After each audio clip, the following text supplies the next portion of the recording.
хүн залгаснаа ингээд таацдан боллоо. Ариг банкнаас хосоор аялна, хайнаа нүдэр гэсэн. За би тэд наадах чи хаанаас олж үзэх юм гэдэг гэж байгаа.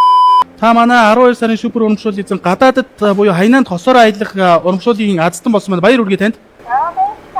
Хугацаатай хадгаламжаа яг нийгэд бол өнгөрсөн 25 оны 6 сараас хойш нийлсэн.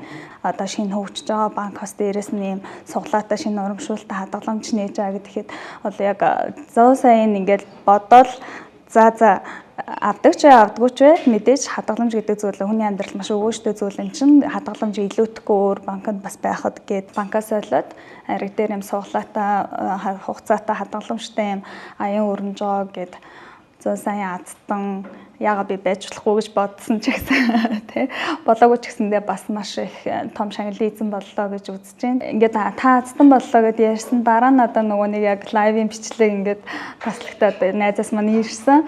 Тэгсэн чи бүр амар үйл итгэсэн байдалтайгаар ярьсан. Яг тухайн үед бол нөгөө маргааш нь хөдөө явахдаа зэрэгцээ бэлтгэл юм хийгээ байж захтаа зэрэгцээ орой хөтөч орой штэ тий хүн залгаснаа ингээд та азтан боллоо. Ариг банкнаас хосоор аялна, хайнаа нүдэр гэсэн.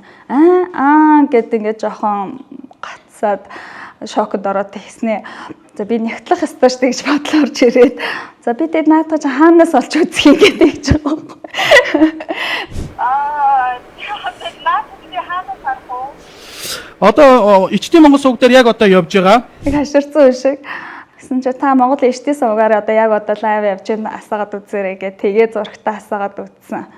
Яг явж исэн. Тэгээд итгэсэндээ ариг банкны бүтээгдэхүүн үйлчлэгийг сонгоод бүгдээрээ хугацаатай хадгаламжтэй хүүхдийн мөнгө ч гэдэг юм уу тэрийг заавал суглаа гэж харахгүйгээр өөрсдийнхээ ирээдүйд хөрөнгө оруулалт хийж байгаа гэдэг үднээс ариг банкыг сонгоод хадгаламжийн эзэд болоорой гэж найз нөхөд олон хамт олон уриалж байна.